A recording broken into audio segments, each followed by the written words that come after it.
famous test driver Bruce Genet. Yesterday he was in a different hot seat setting up one of the test cars, but he still found time to talk his way around the track. Let's take a lap now with Bruce. Today we're in Vallelunga, close to Rome, Italy. I haven't raced this track, so let's see what it has to offer. Into the main straight, going downhill in 6 speed at 250, taking the right bend, which is Curvone, car moving, again downhill into turn 2 and 3, braking at 80 meters, down the gears into third, first apex. It's 2 corners, but you take it at like 1 corner. Back on the power, 4th and 5th, then 6th. Heading for Compagnano, braking very late at 75 just now. 4th, 3rd and 2nd. A lot of understeer, not a lot of grip there, hard to go back on the power. 3rd, 4th, 5th, braking at 75 meters, down the gears into 2nd, missing a little bit the apex, back on the power, up oversteer, up the gears into 4th and 5th, braking hard and late, down to 2nd gear for a slow corner, very low grip, understeering, back on the power, up to 3rd for a quick downshift into 1st, that is Tormentino, the slowest corner, and back onto the power, 3rd, 2nd, 3rd, 4th, and down to 3rd again for the S's. Back onto the power, the track is slightly going off on the side, 4th, keeping 4th and down to 3rd for the last corner, which is Roma, very tricky, bumpy and blind, back onto the power. That was a lap of Vallelunga. Yeah, good lap there from Bruce. It's a Sevilla car that's had various problems in race 1, but it is fortunately on the grid. And the Beijing, there's Davide Rigon just getting a little bit of massage on his left arm. Very physical, these cars, heavy steering. Well, right from the first race meeting at Donington, that car has certainly shone. In fact, it took the lead of the championship at the end of Donington. So now we can find out a little bit more about the man behind this Chinese machine, Davide Rigon. Meet the man they are all chasing, Beijing Guan driver Davide Rigon. His side went into round 5, top of the table, and the consistent Italian, along with Liverpool's Adrian Valles, is one of only 2 men with a brace of wins under his belt. My secret is to always push hard and drive always in the limit. But I prepare everything at home. I try always to be very professional. I respect a lot this car because it's a very hard car. And nothing, I try always to push the maximum as possible. Sometimes I'm lucky, sometimes I'm unlucky. But normally, you know, you have always to push and try and try to win. But this isn't just about one man. Beijing's success is very much a team effort. They help me a lot. All what I say, they help me. I give them a lot of work, but they are always happy because I win. I give them a lot of satisfactions. We have just to improve a little bit with the pit stop, and they work very hard at home. I hope in this weekend they are better. But for that, I say thank you very much for my team. They are good. Normally, I know I'm fast here. If my car is okay, I hope to have no problem. There's no pressure. It's important I never mistake, but this is normal for a race driver. I drive for beating, but everybody know I am Italian, and a lot of people support me here. I know from my country come a lot of people to see me. Also, if I drive for beating one, they will support me. I'm happy for this. I have a lot of fans here. Yes, I'm sure those fans will have plenty to cheer in this second race. But there are also big fans here from AS Roma, of course, the local team. They play just down the road in that 80,000-seater Olympic stadium. And we can find out a little bit more now about AS Roma.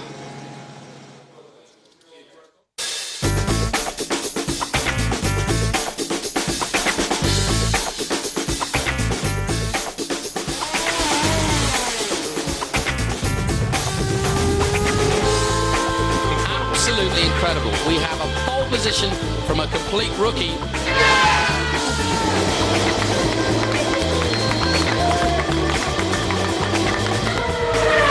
Roma takes third place. Very good job from Carrera. No, it was good. It was amazing. You know, it's just the car was pretty good. You know, the guys did a good job and just showed that the car was pretty competitive. And I just tried to be quick immediately, and I was very focused. You know, and we did a good job. And I like the series. You know, I was happy to be there, and I think that's why we did really good for the first time. I like Italy, you know, I've been living in Italy for 6 years, so I'm happy to represent Rome, you know, and I hope this is going to be for a long time. Big emotion, you know, and new things, you know, driving a car into the stadium with fans, you know. Unfortunately, you know, it was big rain, so I was completely wet. And it was nice, I mean, everybody came just for me because the match was cancelled, so it was good. I was happy. I think there are going to be a lot of people. Like I said today, I was in the radio for the Rome team, you know, the channel, especially for them, and people were happy. They're going to come here, people who work for the channel, you know, and they're going to try to bring players, and I think it's doing well. Now, you know, I have a couple of experience, and I had pressure in the past, so I don't feel it. I just try to be the best and to bring the team in the top. And he'll try and do that for the Roma fans. We've seen them up in the grandstands today, and there is the car down on the grid. We've got reasonable weather here, a few clouds. We had a lot of rain yesterday, but certainly have a dry track. Well, there is the Olympiacos car with a new driver for this race meeting, Stamatis Katsimas. And Greek doesn't have too many famous racing drivers, has to be said. And there he's going to put his crash helmet on. Well, we had some very good racing earlier on, a couple of hours ago in race 1. And we're going to find out in just a moment what happened there. But first we can check out the Madrid car. There it is on the line. They had a few problems in the first race and they had to stop actually behind the steering wheel, upshifting the gears. They had a few problems. Yeah, well, hopefully they've sorted that out. There has been some quite frantic work going on in the pits, of course. And there, that very complicated high-tech steering wheel. All these cars built in America by Elan Technologies there in Braselton, Georgia. Now let's look further down the grid. Here's another new driver. This is Al Ain. Now, their driver won the second of the 2 races in Estoril, Paul Meyer, but he crashed in practice yesterday. So we've got the reserve driver here. He's called Dominic Mermans, the Dutch driver, who is the reserve. As we said, interesting first race, and it was very exciting right from the start. We had a big move in the middle of it. We had some very good pit stops as well. And in just a second now, we can find out exactly what happened in race 1 here at Vallelunga. Let's take a look. And it's go, and Valles immediately into the lead. Very good start from AS Roma as well. Leading is Liverpool, followed by AC Milan and Beijing 1. So Liverpool in the lead here, but there's a challenge, but no. And you see the Beijing car there in 3rd place, and the Galatasaray colours in 4th. And Corinthians inside of Anderlecht. Very good fight as usual. Craig Dolby pushing very hard on the first lap. We are going to see some drivers pitting very early to stop being stuck in traffic, and I'm thinking about Beijing, who's going to pit early, as well as Roma and Corinthians. And here Alain just looping it there. That's his inexperience.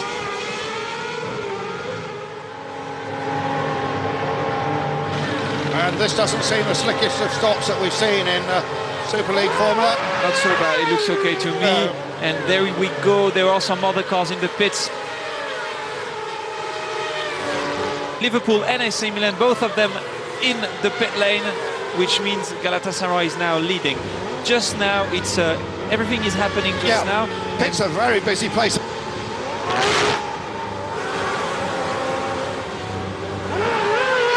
Beijing made the best of the pit stops. It must have. Those boys, congratulations to them. They made a very slick pit stop and catapulted ahead of Liverpool FC and AC Milan.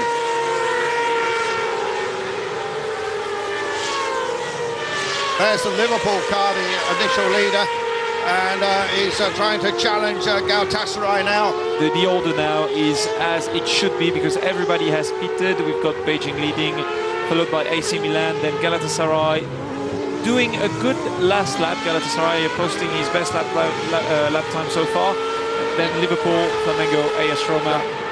Now look at Roma and Frank Pereira just going wide. He went there. Just went in a bit too hot, and we can see it on board. Look at the smoke coming off that left front. Okay, that's locking a wheel properly. Liverpool has a problem. He was driving slowly past in front of us. He had a big lockup, but that's not linked to his problem. As an engine or a gearbox problem, I'm not so sure. This is looking very good for Beijing. He still has a gap of 2.1 seconds between Beijing and AC Milan, with Galatasaray in third place.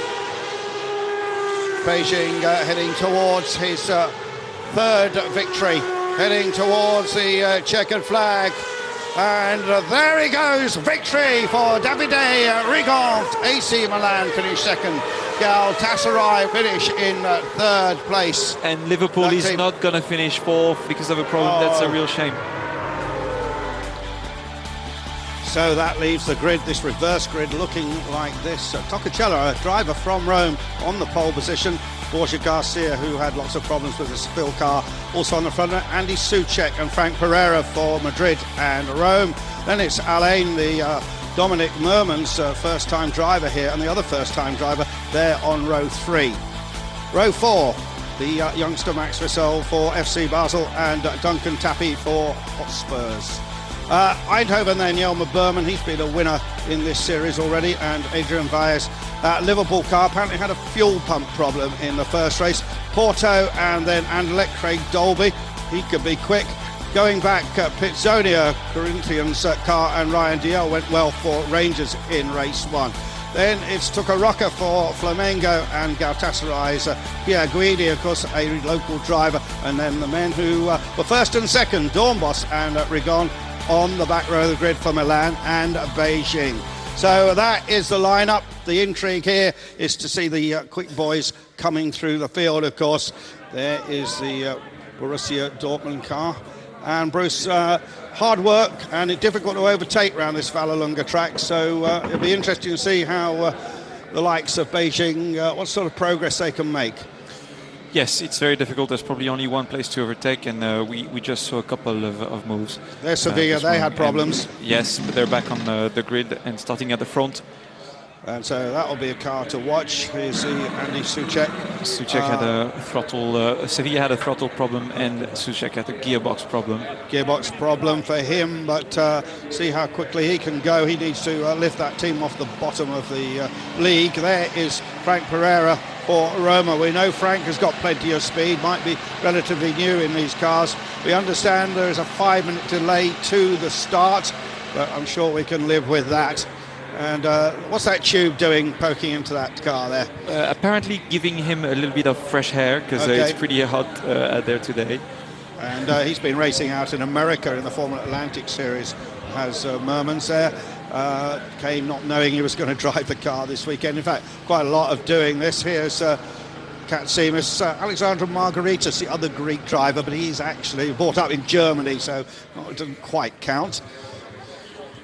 Going through the field, Max Wissel, the youngster, and he's shown quite a bit of promise, but not really shown that he's a potential race winner quite yet, and he gives us the thumbs up going down the grid here.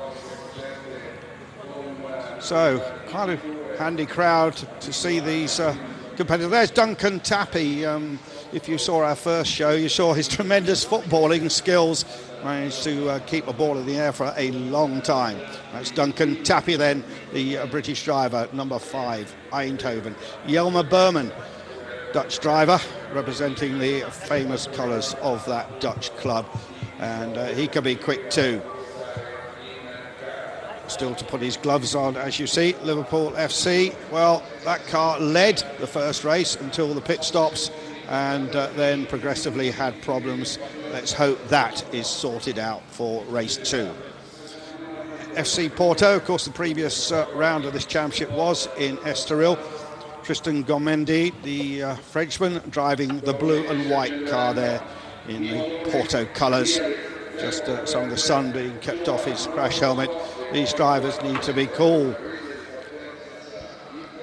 One of the 2 purple cars, RSC Anderlecht, Craig Dolby, been one of the standout drivers in this championship, coming from the Formula Renault Championship, and pointing is a good lad, is Craig, young driver, tall, blonde racer.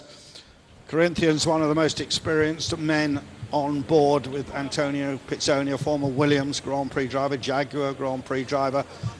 Struggled a little bit in the earlier races, but at the last meeting had a couple of fourths. We could see him at the sharp end of this. And Ryan DL, another man who raced a lot in America in the Champ Car Series. Ryan flying the colours of the famous Glasgow Club of Rangers. What about Flamengo? Well, another Brazilian club, of course, took a rocker. And he's a man, a bit of pressure on his shoulders. I think the team feel he should have been performing better in some of the earlier races. It certainly went well in race 1, did Tucker. And let's see who's alongside him. The famous colours of Galatasaray, the Istanbul club, of course, and a local driver. And he could be quick here. He'll be a man to watch. And he too gives us the thumbs up. 700 brake horsepower right behind him. Now, there is the Club Cup, the FIFA Club Cup, won by AC Milan, and one of many trophies, of course, the great team has won over the years, and nice to have that down on the grid. Again, football and motor racing being married together in this Super League formula. There is the man, though, that leads the championship. 3 wins now to his credit, and there's just a slim chance he could even absolutely take the championship here this weekend in this final race, but most of the other top competitors have to do very badly, but we'll keep a watch on that particular situation. So Bruce Journet, 44 laps, be about 47 minutes of racing, and it's tough stuff. Of course, these are big cars, they're tough to drive. Yes, they are, and we have 2 young drivers with absolutely no experience yet on that car, starting both of them on the 3rd row, and I'm a bit scared about what's going to happen on that 3rd row with the Olympiacos driver and the Align driver who just came up yesterday. Yeah, but we've got strong drivers at the front, on the front row. We've got Sevilla, who was a little bit unlucky, as well as Dortmund, who was unlucky here, and he was unlucky as well at the last meeting in Estoril as he was leading, and the car collapsed, unfortunately. So I'm sure he'll be willing to do very well, and both of them are wanting to show well this weekend. But we've been so impressed with Davide Rigon. He does know this circuit well, and a lot of the drivers don't. This circuit's probably best known for hosting a round of the Superbike World Championship.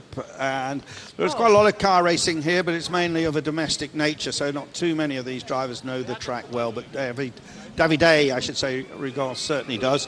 Flying the colours of one of China's top clubs, the Beijing team. So there you see, looking down the grid, the 5-minute board has gone up. We are starting just a little late, but no worry there.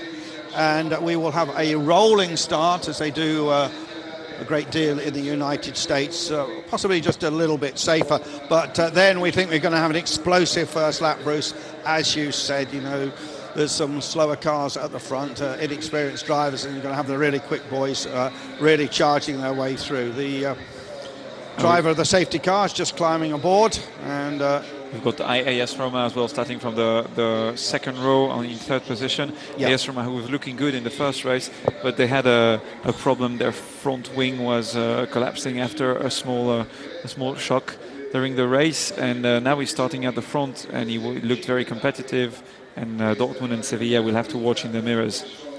We haven't actually seen him on the grid. We understand there's some big football names here as well. Aldair, the legendary Brazilian who played for 13 years for Roma. He's supposed to be here. Brazilians love their motor racing. He was so popular, when he retired, they retired his number, which was number 6. So hopefully you might just catch a shot of Aldair. But Yes, go on, Bruce. Yes, Liverpool is starting in the middle of the grid as well, which is an advantage. We saw some drivers starting from the real back of the grid, like David Erigon or Robert Dombos, starting from last position, finishing in second place, or Craig Dolby as well managed that. So it's going to be interesting to see if they can do that again here, even though it's difficult to overtake, as we know. Yeah, he went in one race from the very back of the grid to second place, which was a superb performance. He did. Well, here is the current championship positions at Beijing, with their 3 victories, of course, on top of the charts with 321 points. AC Milan have 261, and Liverpool, they're making a bit of a charge. They moved up a position after the last race, I believe. No, Milan moved up. That's right. Liverpool are still third, Eindhoven fourth, Galatasaray fifth. Then it's Anderlecht, thanks to Dolby's efforts. Sevilla, obviously they've dropped down a little bit. AS Roma, Corinthians, Tottenham Hotspur with Duncan Tappy there in 10th place out of the 18. Al Ain, the club from the UAE, FC Basel, the Swiss club, Porto, representing Portugal, of course, the Flamengo team who play in the great stadium there in Rio, Rangers, Dortmund, Olympiacos and Atletico Madrid. So just 3 minutes there, the board is held up, and the race organisation here, a mixture of Italians and British, and of course the whole championship run so slickly from Spain by the Superleague Formula team. But a nice look there in the eyes of Robert Dornbos. And of course, Robert is a very experienced racer. He's raced in Formula One. Then he was a Red Bull test driver, did a lot of the Friday driving for a while. Robert Dornbos then decided to find his fortune over in the United States, where he did a great job last year in the Champ Car Series. But sadly, with the merger of Champ Car and IndyCar, he lost out on his ride. He was the Rookie of the Year last year, so and he won quite a lot of races. So Robert is a hard charger, and he'll be a difficult man to beat, but he has to come from the back of the grid, Bruce. Exactly, and he's starting side by side with David Erigon, who won the race, who was a little bit quicker than him, who made a move and a fantastic overtaking maneuver on him. And it's going to be interesting to have a look at the two of them. Let's just hope they're not banging wheels, and they will keep it clean. 1 minute to go. 2 other things we should mention. Of course, all the cars have push to pass buttons, which gives them an extra 1,000 revs. They can only use it for a limited period of time, and only so many times during the race. And we do have a mandatory pit stop also in this series, and the pit window will start at lap 8. So that can also play a major part. So the pace car is rolling off now, and in just a second I suspect that the Dortmund car, he will start this machine. Now these are semi-automatic gearboxes, Bruce. Normally you don't use a clutch. How do you actually get the car off the line? You've got a hand clutch? No, you don't. You actually have 3 pedals. So you use the clutch to start the car, but once the car is moving, you're never using the clutch ever again, whether it's for upshift or downshift. It all does through the steering wheel and the pedal shift system. And what about for pit stops? So you use the clutch? Use the clutch, you stay in first gear, you use the clutch, and as soon as the pit stop is finished and then the lollipop is up, you can go. Well, if you haven't heard these cars before, they sound absolutely magnificent, revving up to 12,000, these V12 engines. Not many racing cars have V12 engines these days, but I think it probably produces the best sound of any racing engine in the world. The engine's specially built for Superleague Formula, as still have a little hold here just before we go, and this is a difficult time for drivers, Bruce. Now they let out that clutch, and well, who's going to know what happens as they head off on this warm-up lap, and then they'll come around the long right-hander, the Roma corner. It goes all the way through 180 degrees behind the paddock, and the guy in pole position will control the field there. And then the lights will go out, and then you'll hear the scream of the racing engines. We're going to see smoke and rubber flying, and hopefully not too much carbon fibre bodywork. But this is going to be something else, I can tell you, this start here, as the cars weave to get just a little bit of temperature into their tyres. A bit of smoke coming there. Flamengo just fixing his brake bias, and we could see a few cars at the front of the starting with new tyres. I think Roma is starting with new tyres. I think Dortmund is starting with new tyres. So it's going to be quite interesting to see if they can actually use and benefit from using new tyres at the start of the race. And of course they have to change their tyres when they make a pit stop. Will you go back to used tyres then? They have 4 sets, yes. But they will have to go back to used tyres that they used during qualifying. So yeah, pretty much quite a few cars using new tyres. PSV Eindhoven is not using new tyres, Liverpool is not using new tyres, but Dortmund for sure, Sevilla, Atletico Madrid and Roma. So the first few cars all starting together, probably not pitting too early, I would say. Now the Sevilla car driven by Borja Garcia, and he's a very fast man, Garcia. I mean, this might just play to his advantage, the problems he had. Obviously, he didn't want to have the problems earlier, but the Sevilla car is well up in the table, and he did have a victory at Donington Park, although since then he hasn't been on the podium. So, watching out for Garcia and see what sort of start he can make. They're heading into the S's, and there is only one more corner after that. They will probably try to go side by side and line up all together, 2 by 2. Yes, here they are, heading for Roma, the last corner. Hearts racing then, cars going slowly. We'll see them around this long Roma corner. And in a second the lights are going to go out, Bruce, and there will be a crescendo of sound, and there they go, the lights aren't out, but they're racing already, and the Dortmund car is in the lead at the moment. Well, what happened down in the first corner, and who is muscling his way down through the field? Sevilla second, and Madrid third, Roma fourth, and no one makes a move in the first corner. Braking late. Big crash. Big shunt. Okay, there's going to be AC Milan is off, as well as Corinthians and Flamengo. Yeah. Flamengo, AC Milan, and there's going to be a safety car for sure. 2 Brazilian cars tangled there. One car just getting away, and there's bodywork and goodness knows what. Okay. See one driver climbing out, Bruce. Yes, he's climbing. The 2 drivers are okay. The 2 drivers are climbing out of the cars. That's good. Ooh. Well, happened. Oh. Okay, it's Flamengo who actually smashed into the AC Milan car, and they took the Corinthians car with them, and no rolls, but Flamengo actually took off, and there's the safety car. There should be a safety car ready on track already. Yes, there is a safety car board up. Dortmund is leading in front of Madrid. Have a look at this one. Whoa!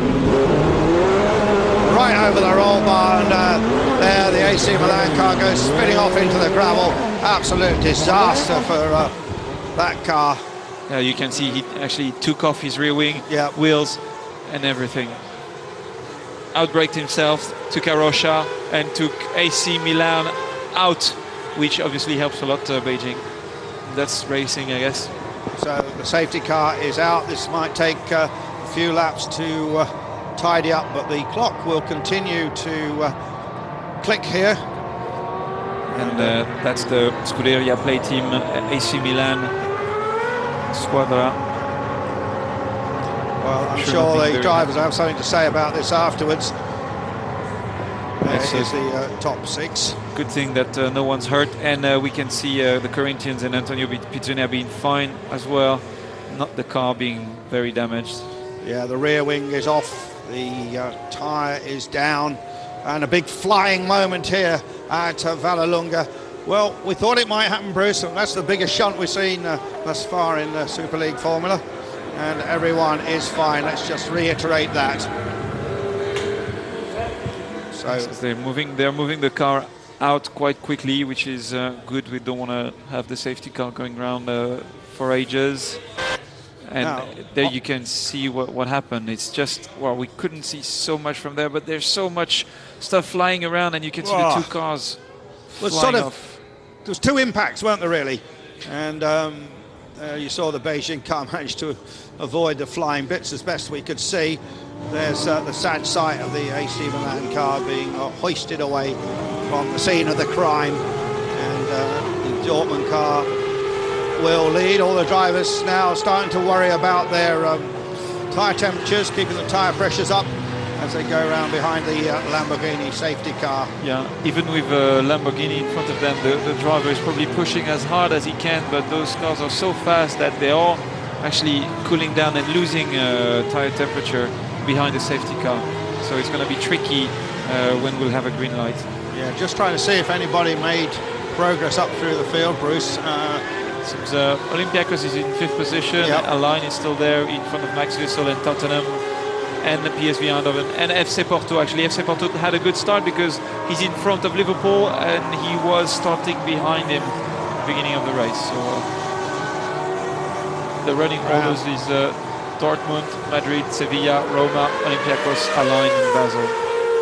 And again, weaving to keep that temperature up. I mean, the tyres, absolutely vital to have the tyres up to temperature when the restart comes, and it won't be long, that's for certain. Let's have a look at this incident again, Bruce.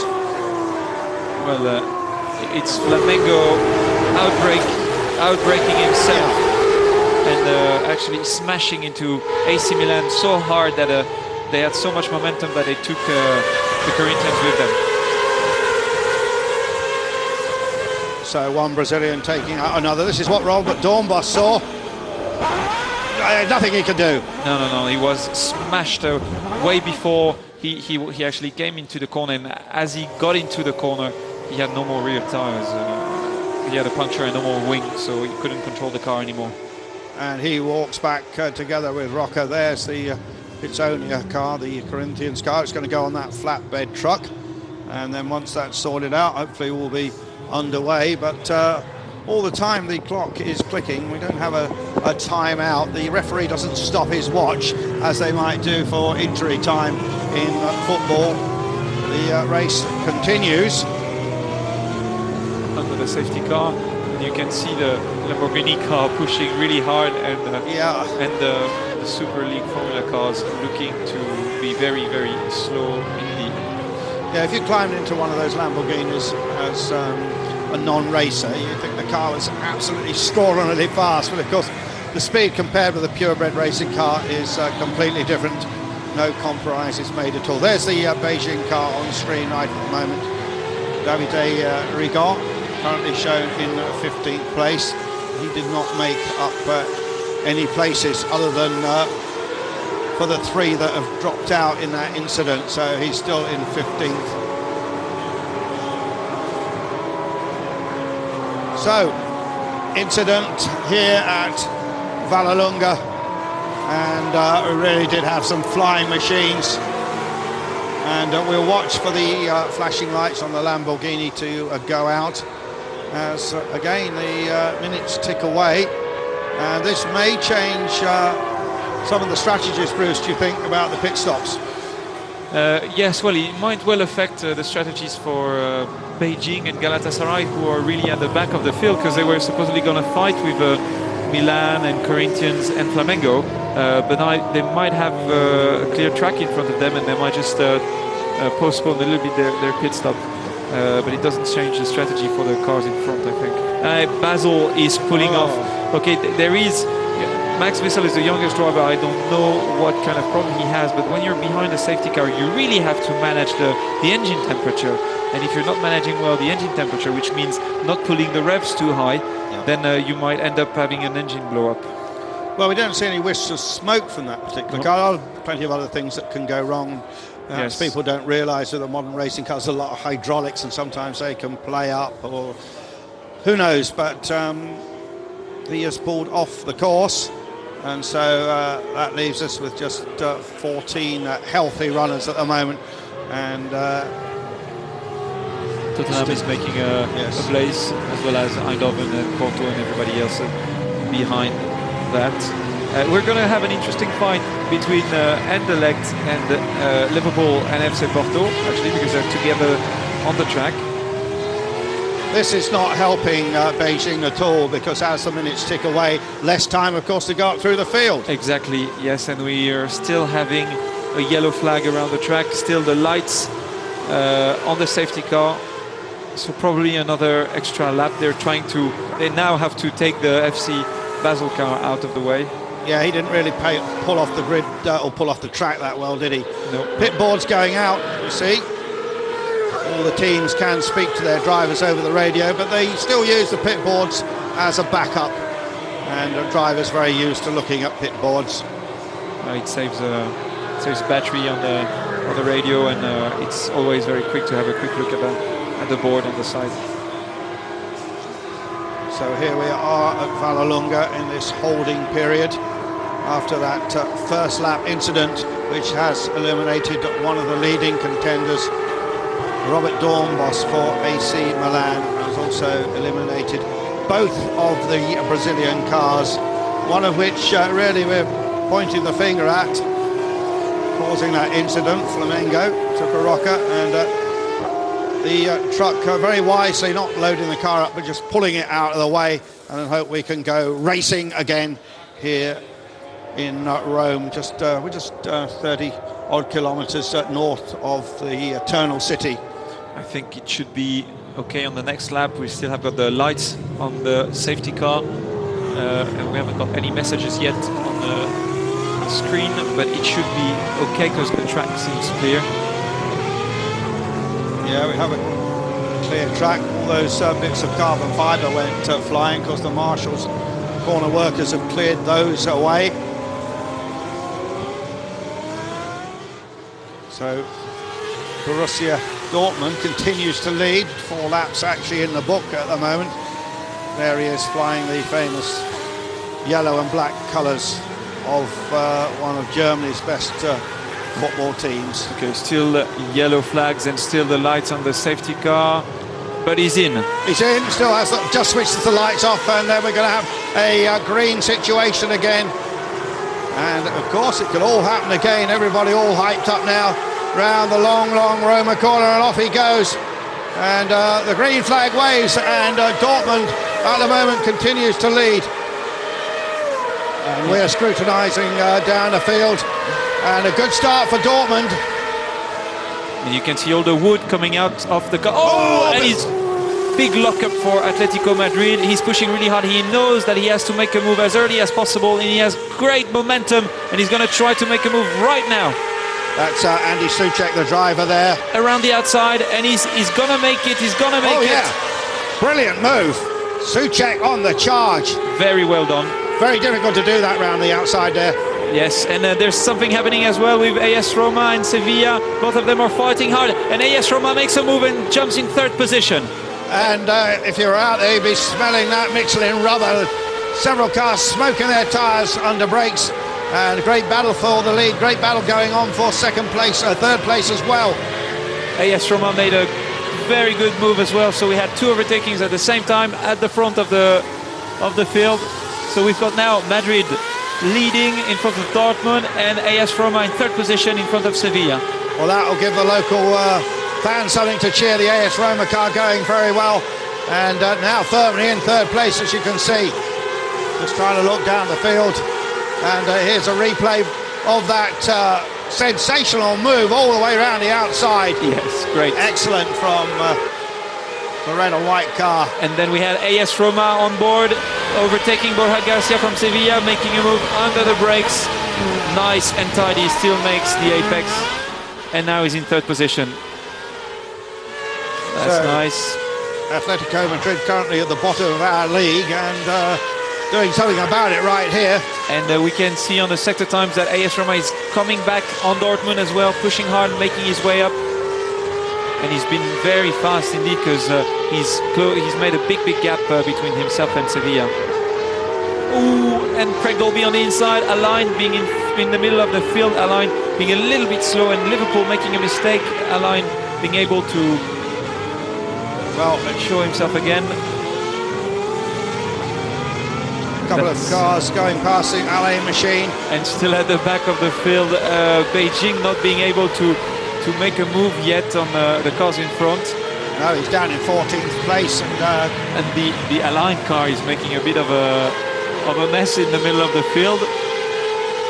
Yeah, well, not surprisingly, having never driven the car until Saturday. No, that's he's a bit of a mobile chicane. We've got the 2 purple cars together. There's a story why they're both purple, but we won't go into that right now, as we've got some great racing action. And there's the Spurs car going through. What about Liverpool FC? What about their speed? Well, they're certainly closing up with the car in front, the Alain car, and it's gone by it now, of course. And Liverpool FC go up to 9th place, but the lead, 1.6 seconds, and certainly Andy Souček making hay while the sun shines here, the Atletico Madrid car. And I think Roma is making a move on Dortmund just behind the Madrid car. Maybe we're gonna have no, not yet. But he's just in the gearbox of the Dortmund car. Dortmund defending, staying on the inside.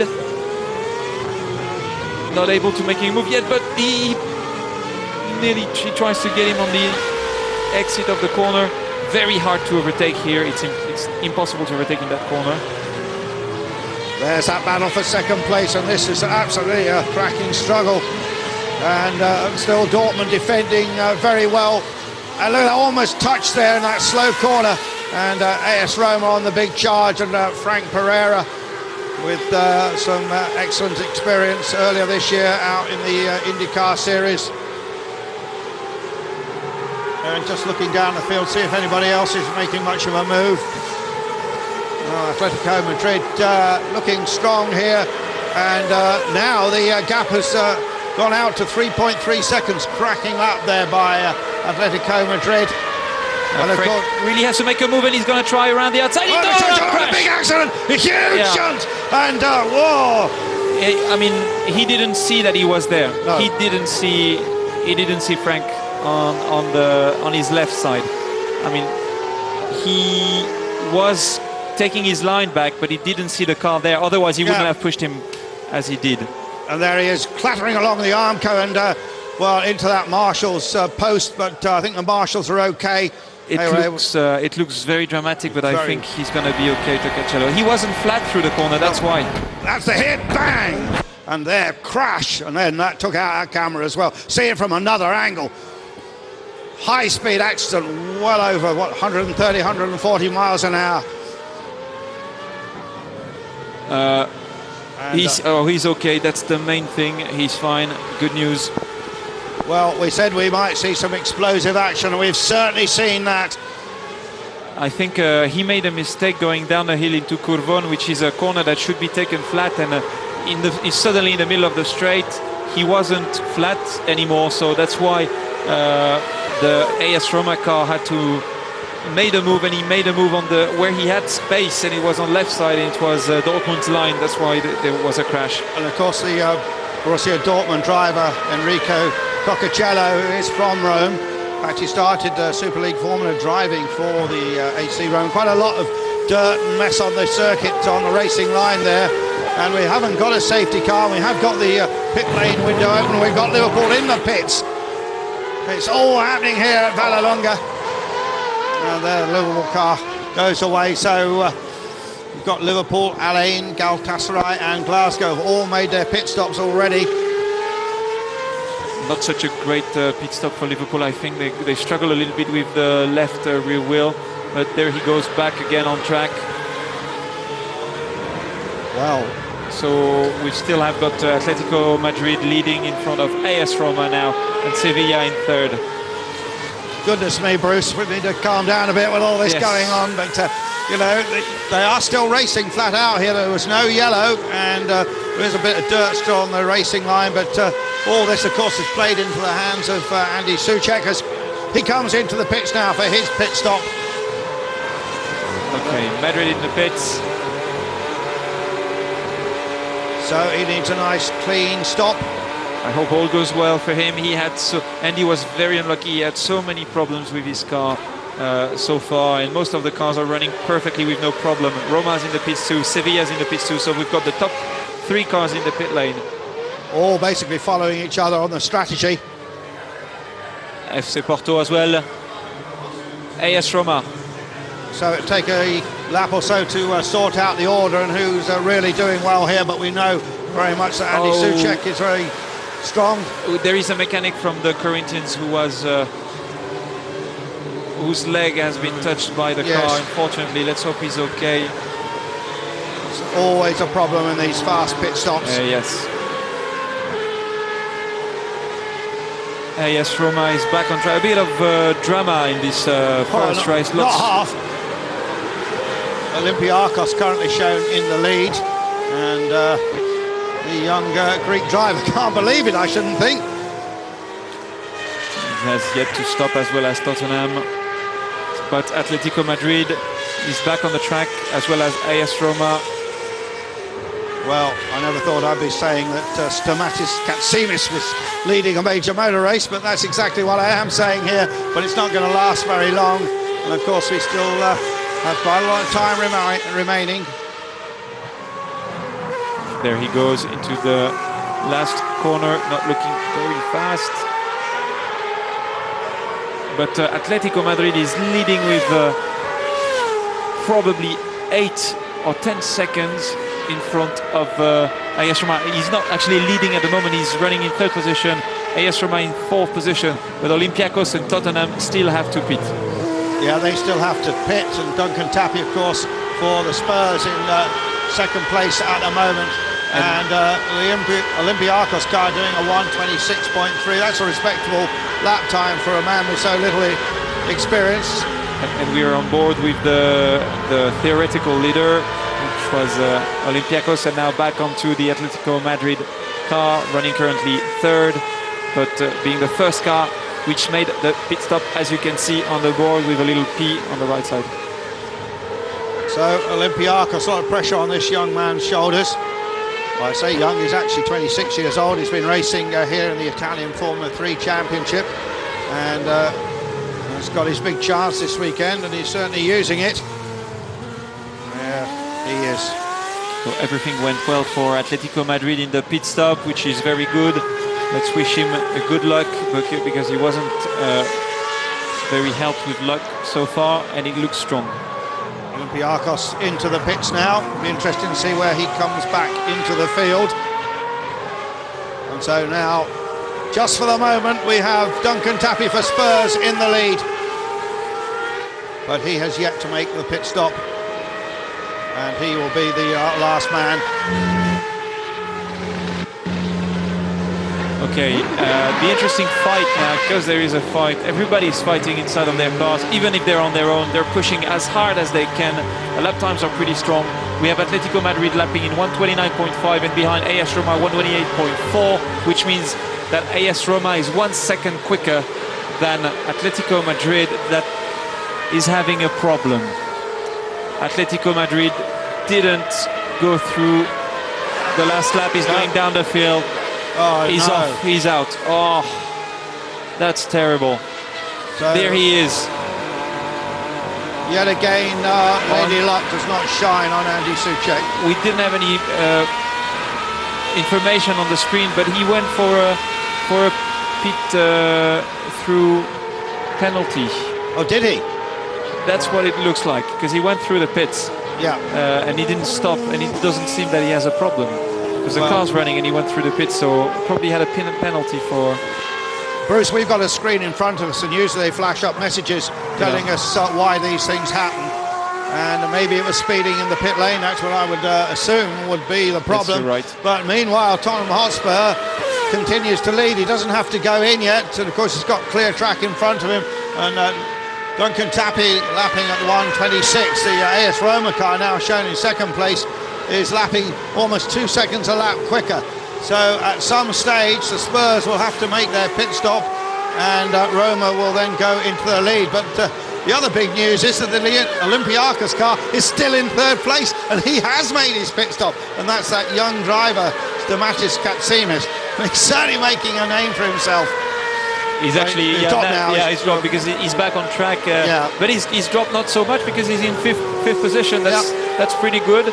He's in front of Liverpool, so a very good performance. The Beijing car is up to 9th now. Davide Rigon, he's doing a 24.6, not quite the fastest man out there. In fact, Yelmer Berman going very well, but the FC Porto car is flying. Yes, the FC Porto car was starting back down in 11th position, I think, and he's now running in 6th, so he did a very good job. Yeah, Tristan Gomendi, and he's closing up, I think, on the Eindhoven car in front for a podium spot, of course.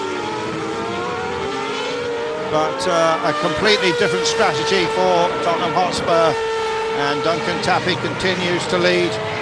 There's Olympiacos in a firm 5th place, and that's absolutely a great result for this Greek driver. It's going to be even better once Tottenham Hotspurs are going to pit, because they should pit quite soon now. His last lap is in a 26.0, which is not so fast. Spurs car is in, look, the number 19 car, and I suggest he'll get back into the field round about 9th place, something like that. Leaves a pair of black lines from that 700 horsepower engine as he accelerates away. And it's a strange strategy, Andrew, because he has now new tyres. Yeah. And he should have used his new tyres earlier on to get the best out of them for a longer time. But we'll see where he joins back. AS Roma is now leading. AS Roma, the new leader here. And that's fantastic for the local fans. This could be a fairy tale success here for Roma. And Frank Pereira, of course, came into the series at Estoril, immediately put the car on pole position. And a very talented man. He's done a lot of racing here in Italy. A man who was one of the Toyota development drivers, raced in Formula 3, and then went out and raced in America last year until the ride went away. Had to drop back to the Indy Lights category. Immediately showed his speed in that and won. And a talented guy is Frank Pereira. Yeah, pushing hard and driving. The driving style is pretty similar to Davide Rigon. You see very tight apexes, waits for the car to turn, and then back onto the power with the steering wheel straight. Suits the car very well, and actually he does well. He laps pretty quickly and consistently, and he's leading in front of Eindhoven and Tottenham, who has done a good job. Roma first, after 15 laps. Second, Eindhoven. Third, it's Porto. Fourth, Olympiacos. And there is a bit of a fight between Porto and Olympiacos, I think. And Porto now closing up on Eindhoven, I think. Yes, Porto and Eindhoven, and you're look right. At this. Here's a replay. Davide Rigon overtakes Craig Dolby. Very nice maneuver. And, no question on the braking. Braking probably 10 meters later. And not even locking the wheel, not making any mistakes. Very strong Davide Rigon. He moves up to 8th place then. The Anderlecht car drops back to 9th. Just look at the progress of Sevilla. Had so many problems in the opening race, and he's currently in 10th position. The AS Roma car, however, is now being caught by Eindhoven. Bruce, look at this, and Porto. Yeah. Porto is right into the gearbox of Eindhoven, right behind. Porto is very close, as we can see now on screen. So Roma in the lead, and a battle for second place between Eindhoven and Porto closing up, and still the Greek driver staggeringly in 4th place. And look at the time that Greek driver has really got to grips with his car, putting a personal best of 1:24.4. And certainly Tappi using the tyres well on the Tottenham Hotspur car. He's in 5th place at the moment.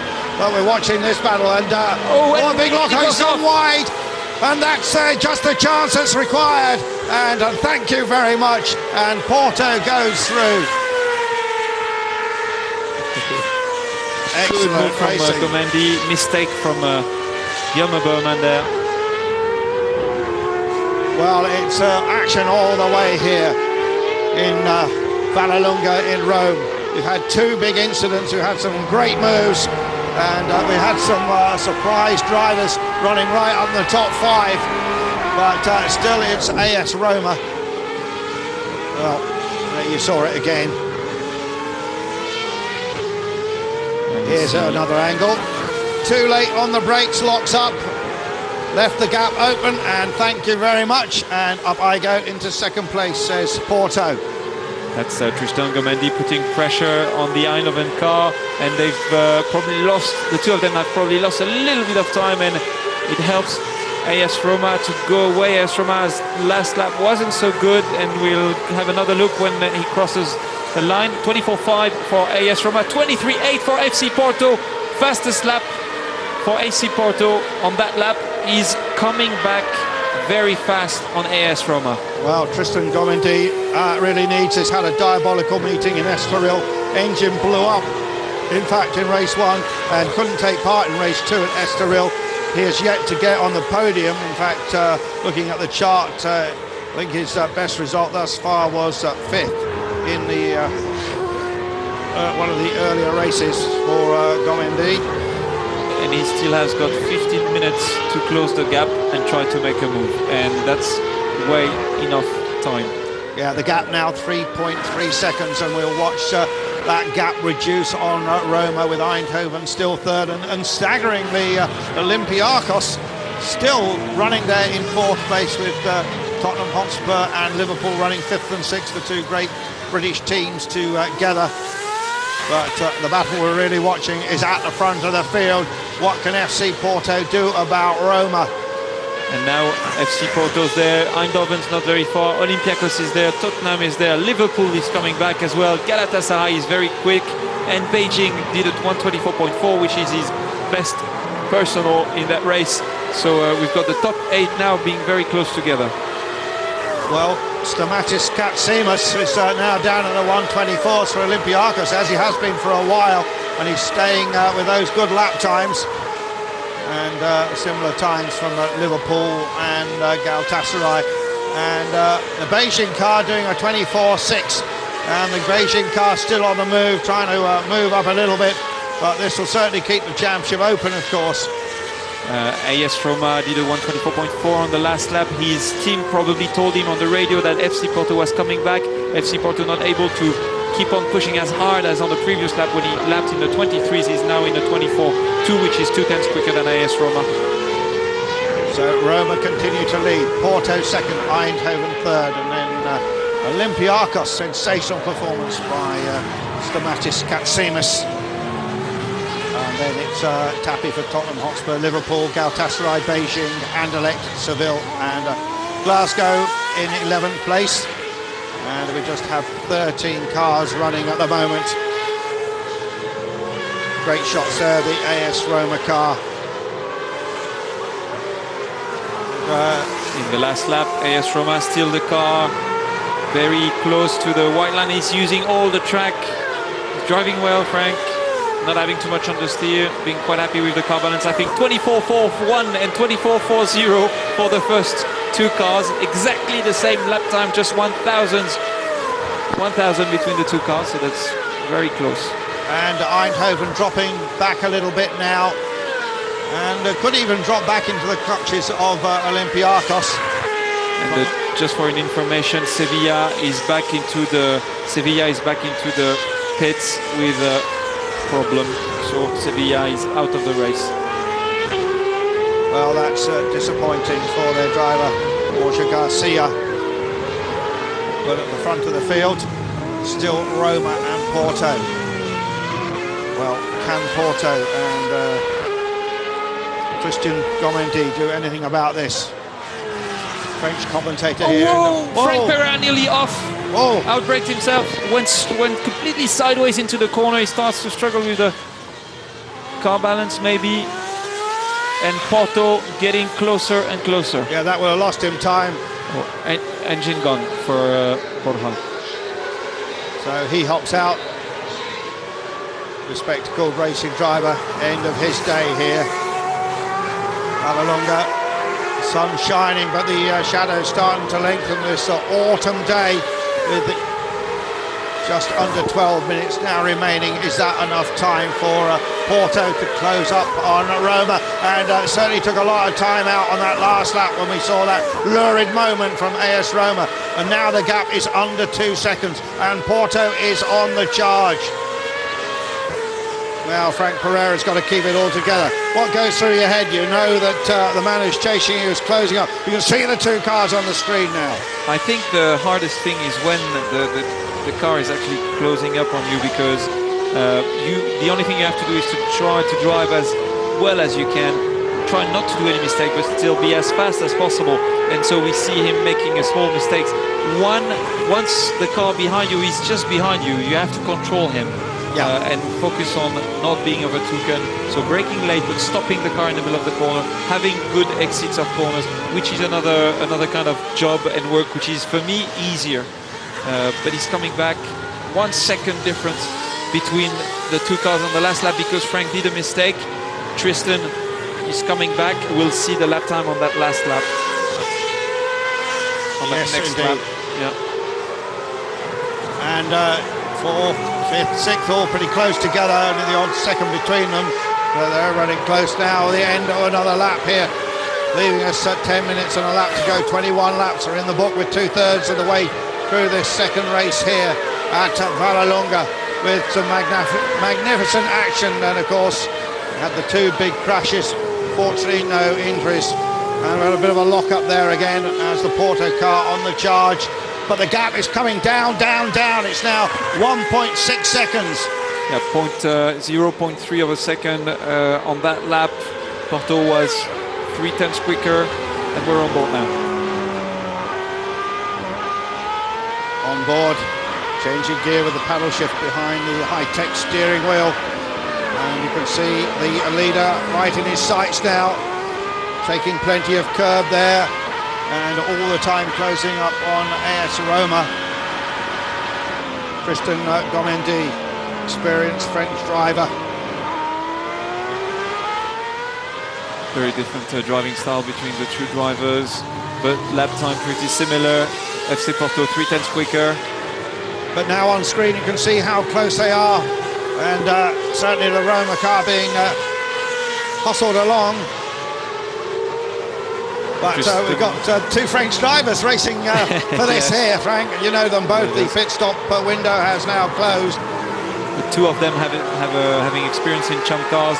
The two of them being very experienced. Tristan Gomendi being very aggressive, able to pull out a fantastic overtaking maneuver if needed. But Frank Pereira, with his big experience, being able to manage and control the car behind him as well. And so we see lots of dust into the turn 2. Yeah. We're on board again, and we can listen to the V12. Yeah, and we can also see the telemetry there, the little green dot with the G, that shows the G forces. When he hits the brakes, you'll see that green dot go flying. But we're on one of the fastest points. See how that goes. Big G there. The number 3 says the gear is in. You'll see him pull another gear, goes up to 11,000. And we don't know when they're using the push to pass buttons, but we might see that tachometer go up to another 1,000 revs. There is 4th gear, 5th gear, and on board with the Olympiacos car. And now the gap. FC Porto, the gap is closing down, and he's probably only a few tenths behind Roma now. But always there's a problem there because of the disturbed air from behind the car in front can take some of the downforce off the front of the wing, of course. Yeah, exactly. We saw that happening earlier on today, and we've got Roma, Porto, 0.6. 0.6 now. Two French drivers head-to-head for victory here in Vallelunga. Frank Pereira in the lead. Tristan Gomendi closing. Look at the gap now. Well, by eye, it's only 3 or 4 car lengths. Of course, it closes up under braking and then increases again as they accelerate away. 7 minutes remaining, and we've got a classic battle going on here at Vallelunga, one of the best races in the Superleague formula we've seen. And our big question is, what can Roma do about this? He's got Roma fans here who are urging him on.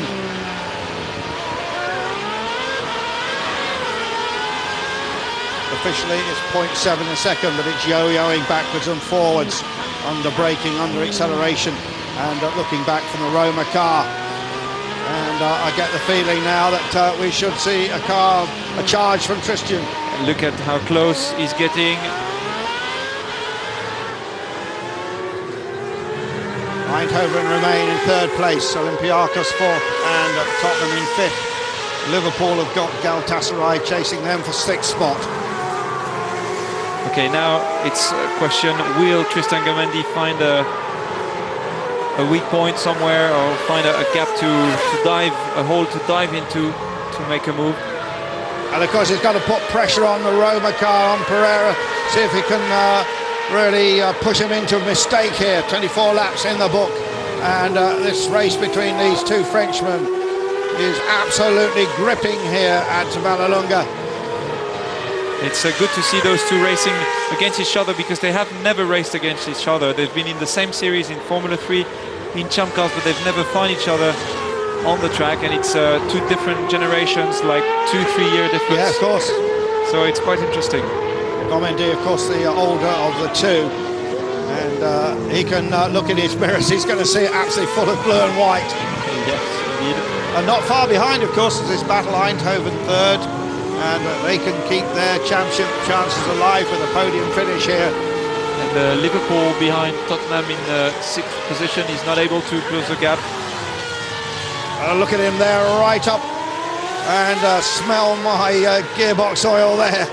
Sniff my diff, as they say. And this is close, and do you think where can he make a move, Bruce? There's not many good overtaking places here. No, for me the only place, well, not here, not in the next straight. He's having a good exit. Roma has a good exit, so not in the next few corners. The only place is in turn 4, completely opposite on the track now, but they're gonna get there very fast because it's only long straights to get there. So not there, and it's too far. He's gonna struggle to overtake him very much. It's not easy. It's supposedly the oncoming corner at the end of that straight, but he's not close enough.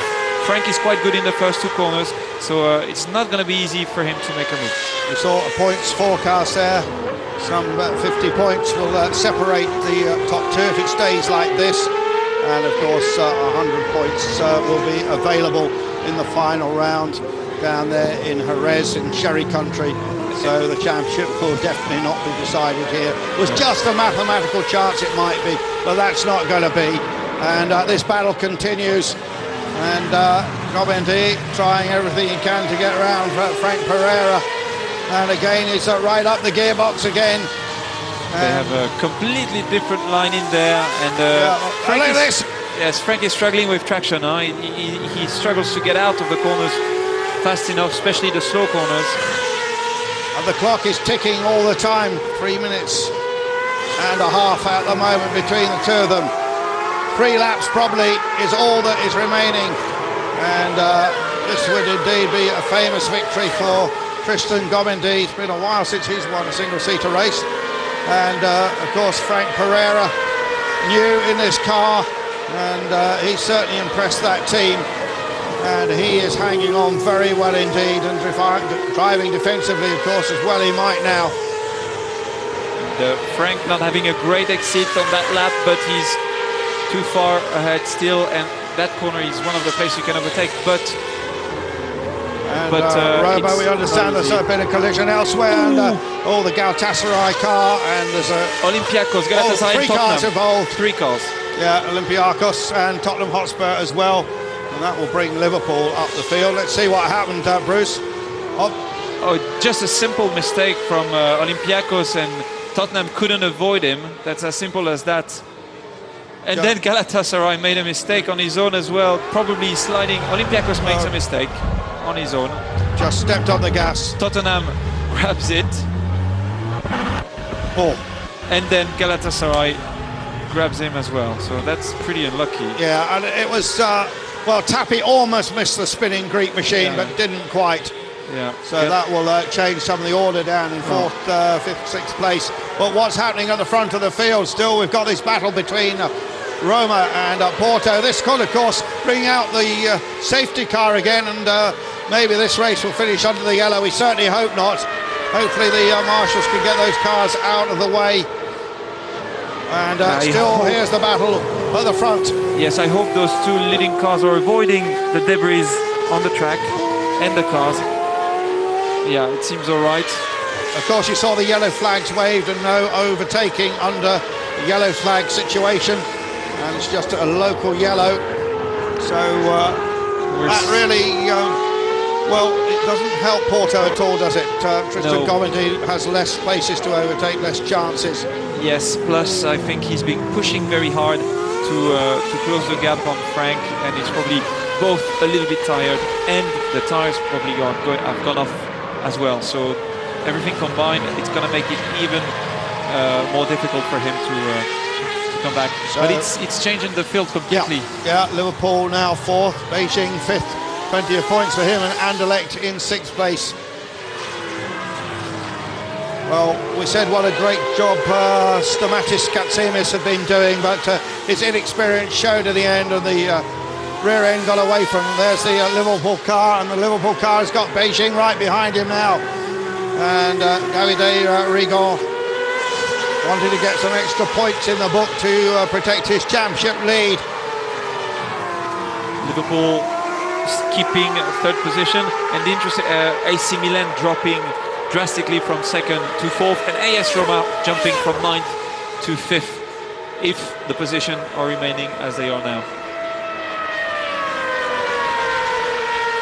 So there, 1st and 2nd place filling your screen at the moment. I think FC Porto is not going to make a stupid move. He's not going to go for too many risks, because he needs that podium. Yeah. He needs that podium finish. He done a good race. He was starting on 11th on the grid, so it is a very good result for Tristan Gomendi. He had a brilliant start, overtook a line very early, and he's there now. Well, the clock has stopped, so there will be one more lap to go, I believe. And is there anything that FC Porto can do? We're going to have a banzai last corner overtaking manoeuvre. I doubt it. But he's close now. Look at this, Frank. Can he have a go at him? No, he can't. Just doesn't have quite enough grip, doesn't have quite enough downforce, but he's still keeping up the pressure. Sensational racing here in Super League Formula. Here they are. Frank has a good exit from the last corner most of the time. They go on to the final lap now, and it's not over yet. This is the last lap, and we've still got the 2 lead cars, 2 French drivers, but 2 very different football teams. And under the braking there, he closes right up, but there isn't enough space to go. And Frank Pereira is using all his experience to keep behind the fellow Frenchman, Tristan Gomendi. And can Gomendi do anything about it? Now he comes out of the slipstream, thinks better of it, tries down the other side, tries the long way round, but there isn't enough room, and he doesn't carry enough speed. But he is still trying absolutely everything. Absolutely sensational battle for the line. He's gonna try. No, he can't. No. Let's hope. Oh, Frank makes a mistake. He loses it. Oh no! Just gives him the win. Virtually, gives him the win, and Frank Pereira will rue that day. Oh no! And Frank, you know, well, goodness me, clever move from Tristan Gomendi, who faked he was gonna make a move.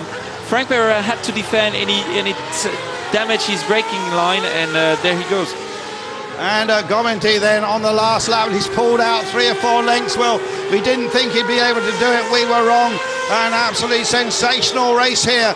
We've had incidents at the start, and now we've had a last lap overtaking manoeuvre for victory, and that is the checkered flag that he's going to see, and Gomendi scores a famous victory. This has been the best race in Super League Formula here at Vallelunga. Magnificent battle between the 2 Frenchmen. We had Eindhoven coming in here, then Liverpool FC, Beijing, David Rigon crowning a great weekend here. Of course, he won the first race, and then Craig Dolby coming home for 6th position. Then Glasgow Rangers and the youngster in the Al Ain car also doing a very good job coming home in 8th place. There was no need to defend for Frank at that stage, because if he did brake at his normal spot, he wouldn't have been overtaken by Tristan. So it's a real mistake, basically, to have defended. It's pressure, exactly. Tristan did a good job by putting pressure, thinking he was going to make a move, and Frank defended too late, and it made him go straight. Here we see it again. Look, this was the key to the whole race, and he said thank you very much. Frank went wide, he drove by and headed towards that checkered flag. See it again from another angle. See, scrabbling there out in the marbles. And heaven knows what he was saying in his crash helmet. There we see it on board. Well, goodness me.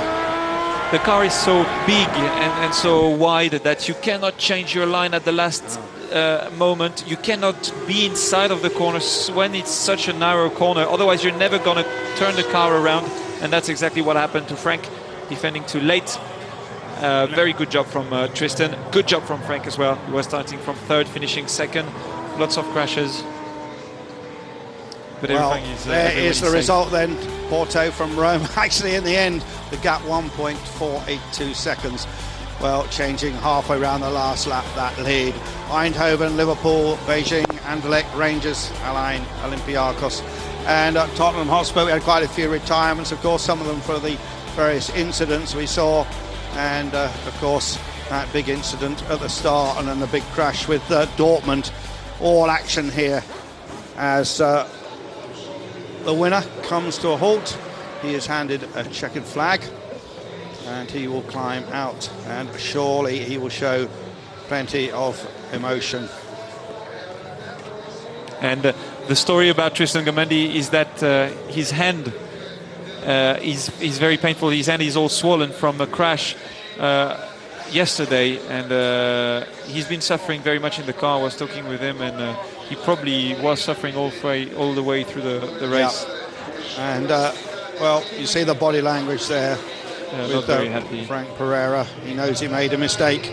Yes. And probably had problems with the car maybe, but there is the winner, and he throws his gloves, and the checkered flag, black and white stripes on his uniform, black and white clickers on the all-important flag in motor racing, the checkered flag. And I'm not quite sure what they're doing down there, but They're trying to... oh yes, they're starting a little motor to keep the radiators cool after the race from heat soak.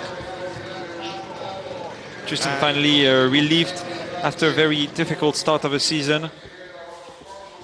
There are some of the fans and the AS Roma fans who have been disappointed not to see their car successful here, but certainly Frank Pereira gave them plenty to cheer for most of the race. And PSV Eindhoven being third. Yeah. We forgot to talk about him. Very Well, good race from him. Yeah. Was a race winner in Nürburgring, and there he goes. He's on the podium again. Yeah, and I think we can get down there and find out first from the third place driver exactly how his race had gone. Jelmer, congratulations. You managed to stay out of trouble and you're on the podium. Thank you. Yeah, it was a difficult weekend for us. A lot of problems, especially in the beginning. We had to change an engine last night. And yeah, then the first race was difficult. Then we changed the car a bit. And good second race, good pit stops. Guys, they did a great job. And yeah, glad to be on the podium. Thank you. So they're the top three cars. In just a moment, we'll be able to hear from the man who lost the race right on the very last lap, of course. And just trying to get hold of him at the moment. And let's now hear what he has to say, Frank Pereira. Frank, great battle between you and Porto, but he just caught you on the last lap. Yeah, it's a shame, you know. It's very difficult for a driver losing, you know, on the last lap, especially with the battle that we have since history, you know. Unfortunately, you know, I had a good start. The pit stop was not very good because Suchek stopped, so I hit the mechanic. I'm sorry, you know, and I lose so much time. But I was leading. I was surprised, you know. But before with Tocacello, he really made a very dangerous, you know, closing, and he hit me my right, you know, and I don't know. I couldn't really stop the car anymore. That's why Porto was catching me, you know, and we could won anyway like this, but it's my fault, you know, so I'm disappointed. Okay, well done. Thanks. So he was struggling with the brakes. That's the message we're hearing from that interview there. But what about the man who has taken the spoils of victory, the checkered flag? Let's hear from Tristan Gamendi in a moment, but he's just being keyed up, and now we can go down and join the race winner. Tristan, great result for you. You were very aggressive and you never gave up. Yeah, sure, because a lot of pressure from the football club and everything. Everybody was very pushing hard on me just because we don't have a result since the beginning of the season, and it's now with this high-tech team and with the FC Porto support me a lot, and it was very important for me to do my best, and the car was really nice, so I pushed like a hell, you know. And it was a French guy in front of me, so it was impossible to finish behind him. Enjoy it. yeah, it's fantastic, fantastic. Well, congratulations to him, and yes, a fantastic victory. Well, let's check out now the league standings, with Beijing still well in the lead. They had a great weekend. Eindhoven second, Liverpool, then Milan, obviously not their race, and Roma moves up, Galatasaray, Porto, Sevilla, Tottenham Hotspur there in 10th place. Then Corinthians, of course, in that big shunt, Alain Rangers, Basel, Flamengo, Borussia, another big shunt there, Olympiacos. Bad move there in the late stages by the Olympiacos driver. And disappointment for Souček, who at one stage we thought could be the winner. I was going to say, I would like to say a word for Andy Souček. He's actually the fastest lap of the race in a 1:23.4, which is 5/10 quicker than anyone else, 5/10 quicker than the winner. He was flying this afternoon, and he had a problem. It's a real shame, so feeling very sorry for Andy Souček. Well, let's have a look at the key moment in the race, and here it came. We understand he was struggling a bit with the brakes and went wide, and thank you very much. And Christian Gomendy went through to give FC Porto a famous victory. And as you heard him say in the interview, he'd had quite a lot of pressure from the football club to deliver. And of course, the team were excited, but look at the Roma boys. They didn't like it. Oh, go away. He said, oh, yeah. So, a bit of drama down in the pits there. So we've had terrific racing here. The second race was absolutely sensational and wonderful battle right to the closing moments of the race. And we should see drivers up in the podium in just a moment.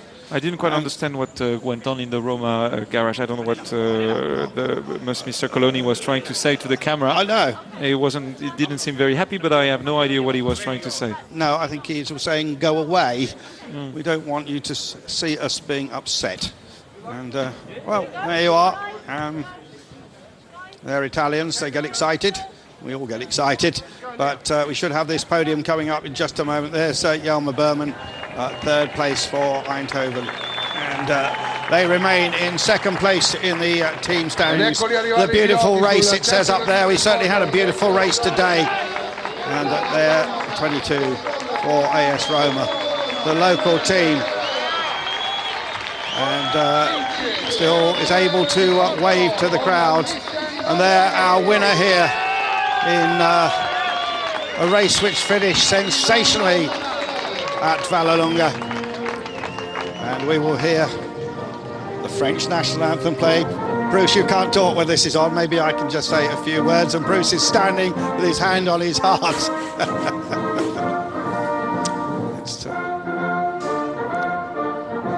Can I sing? I think you can sing the words. Okay. Well, excellent action here. We were a bit worried about the weather when the weekend started, but we've had sunshine throughout today. Two good races, strong race to start the day, but this reverse grid really worked well. And also good to hear that nobody was injured in those two traumatic accidents we had earlier on. And more national anthems played. I rather suspect that's the Portuguese national anthem. And just look at the face of Christian Gomendy, man who is a very good piano player as well, I understand. I never heard him play. I know he plays, but I've never been lucky enough to listen at him playing, and he's really enjoying it at the moment.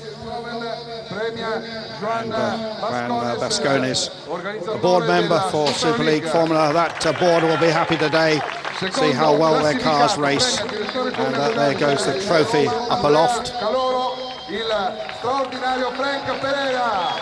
There's the second trophy. Andrea Caloro, an AS Roma director, presents that to the AS Roma driver. But the biggest, most important trophy of all, and Caterina Senna, who is the FC Porto representative. The Senna family, of course, have been presidents of the club for a number of years. And there, the smile of a winner. Well, terrific racing here today. And Gomendi will remember this day for a long time in the autumn sunshine. And he's going to need those race overalls down the dry cleaners after all this. The final thoughts from you, Bruce. Good racing. Very good racing. Very bad for Andy Susek. Sorry for him, but brilliant racing from PSV Eindhoven, Tristan Gomendi and AS Roma. Still very good race, very strong. So it was a pleasure to be there. Yeah, so the bottle goes down to the mechanics and they will share in this victory. Also had a very good pit stop, of course. The football will go into the crowd. Round 6 coming up, of course, at Jerez, November the 22nd and 23rd. And the championship will be decided there. But for Bruce Genet, I'm Andrew Marriott. We've enjoyed commentating on a great race here from Vallelunga. Goodbye. Bravo Figaro, bravo bravissimo, bravo Figaro, bravo bravissimo, te fortuna, non mancherà. La la la la la la la la la la la la la la. Te fortuna, non mancherà. Sono il patrono della città, sono il patrono della città.